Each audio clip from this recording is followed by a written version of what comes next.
Greetings in the wonderful name of Jesus Christ, our Savior. Like I always say, there's no other name that I can greet you on because it's this name that has saved me, that has made me, that has molded me into the woman I am today. And I'm just so grateful and thankful to be coming to you live on this episode of Open Book. In the lounge with us today, we have a very special guest, Tamzyn Campbell, all the way from Port Elizabeth. Welcome, Tamzyn. Hi, Tess. How are you? Thanks for the welcome. I'm good, and you? I'm wonderful, wonderful. Can't complain in this rainy day, Cape Town weather, eh? It's very windy here as well, so it's getting there. Good, good. Now, Tamzyn, a few weeks ago, we actually spoke about this topic, toxic relationships, having the wrong people in your life. Can you explain a bit to the viewers your experience, what you had to go through having the wrong people in your life and how it affected you personally? I feel like everyone deals with toxic relationships on a daily basis, whether it's your romantic relationships or your work relationships or your friends relationships, you will encounter a toxic relationship at one point or another. But I think most people don't recognize it. We always feel like in order for a relationship to be toxic, it has to be like physically harmful. And that's not the case. Like, I think that when you're in a relationship or an environment that makes you feel less than, like you're less than what you were without that environment, or you're more anxious, or your self-esteem is being broken down, you're not as confident, or you need that person to make you feel some type of way, like that environment or that person has some type of power over you, that is a toxic relationship. So with me, I think it's just all around, like just initially you always set the tone for how other people are going to treat you, and I don't think that we realize that. You deal with things at such a young age sometimes that you don't really know what you're dealing with, whether it's abuse from a young age or whatever the case, but that ultimately sets a tone for what you think is okay for you to accept in your life, And I think I just, as a child, dealt with a lot of abusive situations, and that set the wrong tone for me. But I know as far as friends go, I did grow up in a very religious home. My dad's always been very religious. We went to church, we did Bible study. And I think a lot of people, when they watch this video, they'll be surprised by the fact that I know the Bible and that I don't just study YouTube videos and TikToks. But my dad always said, choose friends who are better than you are. And there's actually a verse in the Bible that says, whoever walks with the wise will become wise, but the companion of fools will suffer harm.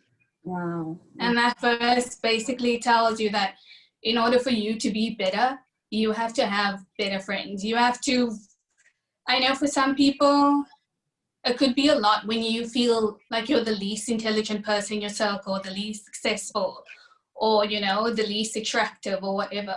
But at the end of the day, surrounding yourself with people who you look to become more like, you will become more like that. You know what I mean? Whether it's people who are more financially stable or whatever, they will rub off on you in one way or another, and you will become better for being better. But if you surround yourself with people who gossip or, don't know how to spend their money or aren't motivated or aren't ambitious or whatever, you become like those people as well. And then I feel like in a work sense, I've just always not enjoyed work. Like, I'm not someone who's ever been correct me if I'm wrong, but I don't feel like anyone's really like that. I've never known anyone who woke up in the morning and was like, today is a good day to go to work. You know what I mean? We're always kind of like, I'm glad they pay me to do this kind of a thing.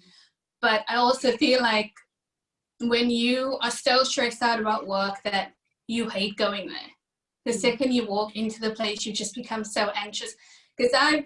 Because of work, I've actually been in situations where I become so anxious where I don't sleep. If I had slept maybe 2 hours in a night, that was a lot for me. I would throw up, I would be physically sick because work would give me that bad anxiety.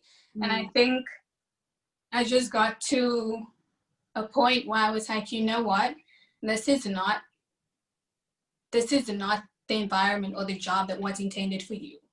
If it's going to make you unhappy or miserable or anxious or make you lose sleep and make you physically unhealthy, this is not the job for you. And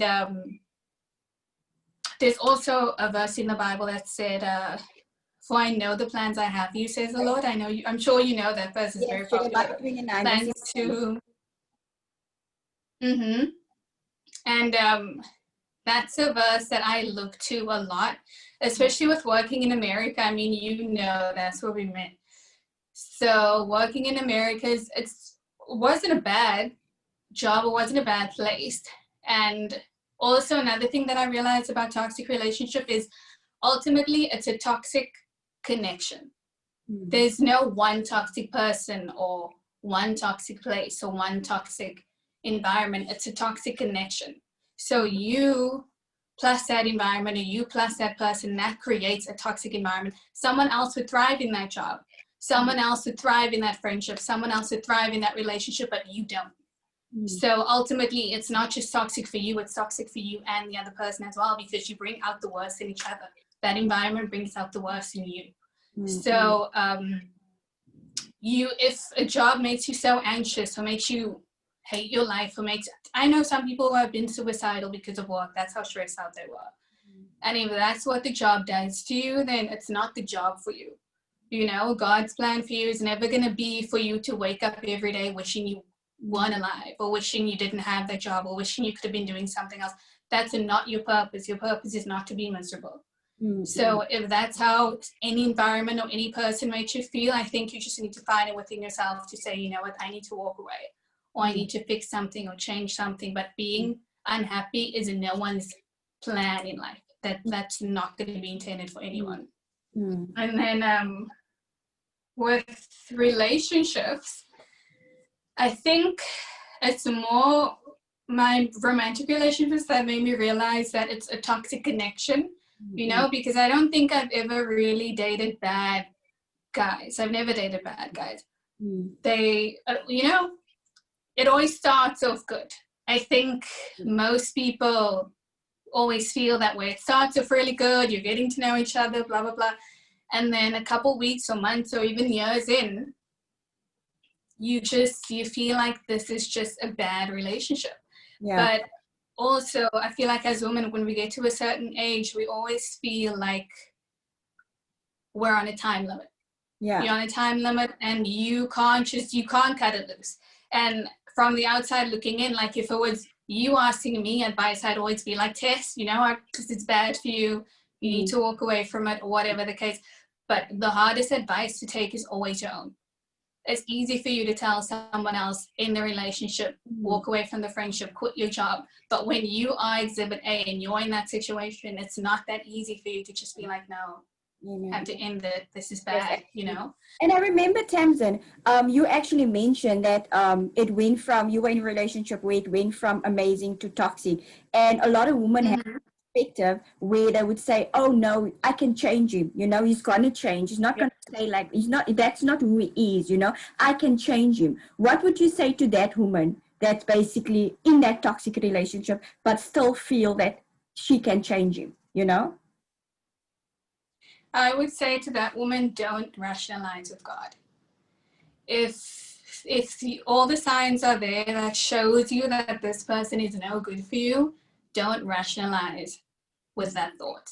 Like if there's that voice that's telling you this is not the right person for you, don't rationalize. And I feel like we do that in every situation that we want to be okay for us, you know? If God says, don't have one more drink, you say, oh, no, I hear you, but, you know, last week I drank twice as much, and even though I fell asleep on the way home, nobody died. So you think you know better, you know, you always think you know better, but you don't. And at the end of the day, even when you feel like, oh, but what if this is my last chance to meet someone or be in a relationship, it's not in your control. Who you meet is not in your control. You don't even have to leave the house. Sometimes we force ourselves to put ourselves in situations to be more open to meeting people, and at the end of the day, you don't meet anyone interesting. You don't meet anyone that was good for you because you're trying to force it upon yourself. You shouldn't have to step outside your comfort zone. You shouldn't have to do anything. God will send that person to you the Yes. way he sends that person to you. You cannot control how you meet people or how things happen in your life. And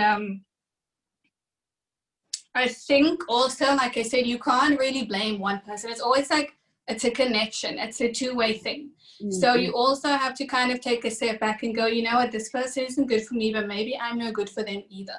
And I always feel like for me, that's the best way to rationalize. Even like the person that I told you about before, I cut all ties with him because it just got to a point where I was like, you know what, you make me feel so bad about myself constantly. And I know it wasn't his intention, wasn't what he was trying to do.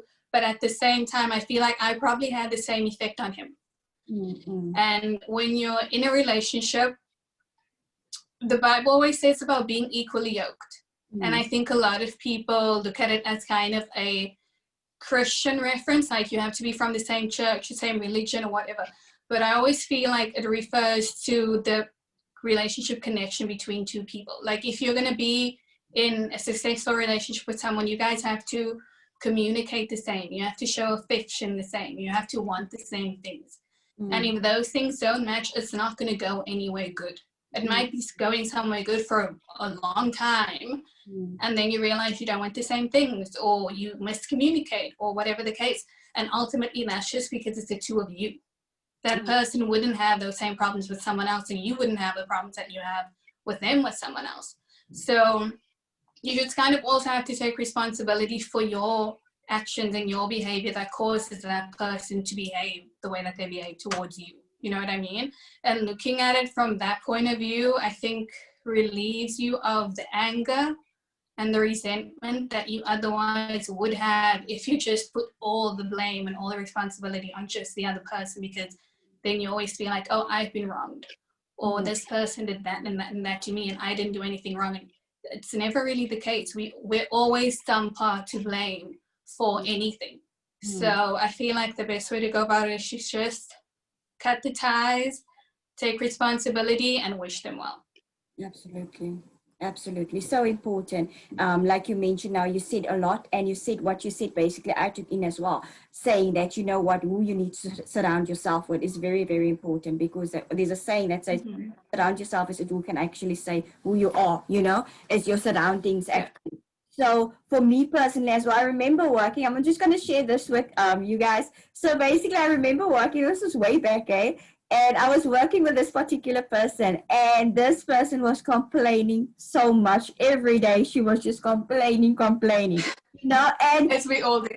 Yeah, as we all do. And then one day, I didn't realize it was affecting me as well, until a friend of mine actually came to me and said to me, Tis, why are you complaining so much? You never used to be like that, you know? And you know what?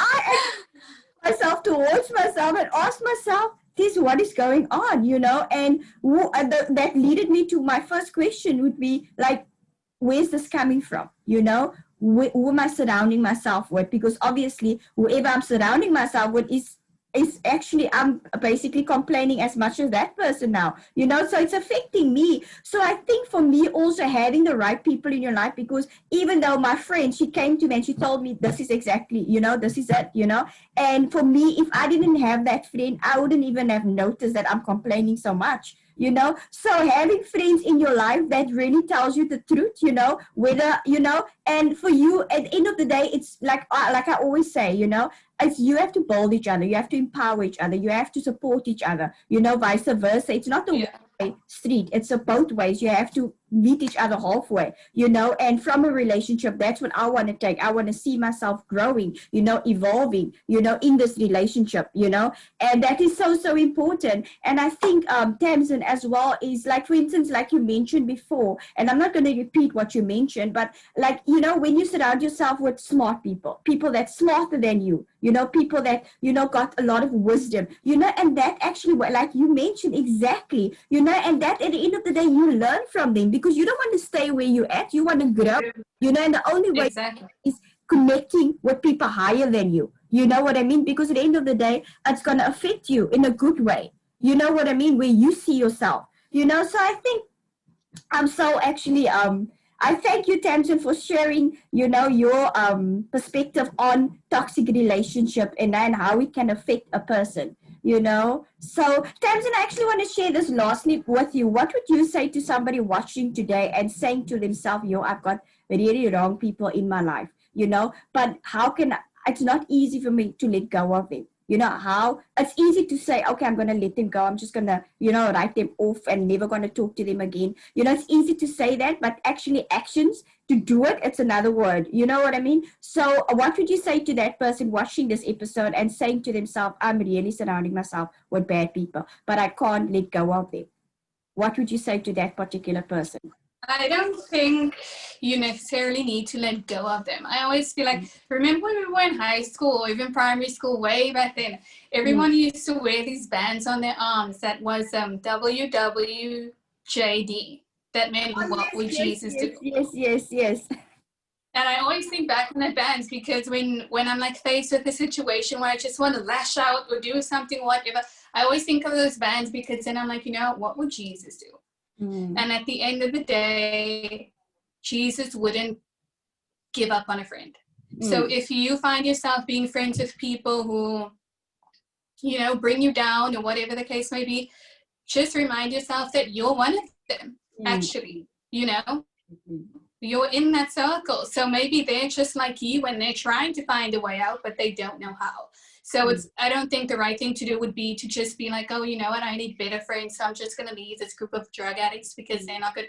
Because those people maybe you could be the person who shows them that they need better friends. Yeah. So if you feel like that you're not friends with people, you know, you're friends with people who aren't good for you, just open up to them about it and say, you know what, all the drinking you guys do, all the partying that you do, all the gossiping that you do, or whatever, I'm just trying to move forward with my life and this isn't really where I want to be. So if you would like to, you know, look into other ways of living or whatever, you're welcome to go there with me. But if not, you know, this is unfortunately, we're not going to be spending that much time together. And if they will respect you, they should respect you. And if they don't, then, you know, you did your part. But I don't think the right way to end it would be to necessarily just like cut all ties with that friend. Yeah, no, absolutely, Tamzyn. Well, Tamzyn, I want to thank you for coming on this episode in the lounge with me today and share, like I said, Thank you. You know, on toxic relationships. And I know it will encourage so many out there, you know, that's currently dealing with the situation. You know, so thank you, Tamzyn. And may God bless you. And I want to thank you, Tess. Yes, you're so welcome. And I want to thank each and every viewer tuning in on this episode. I'm sure you were blessed by Tamzyn. And God bless you all. Until next week. Bye.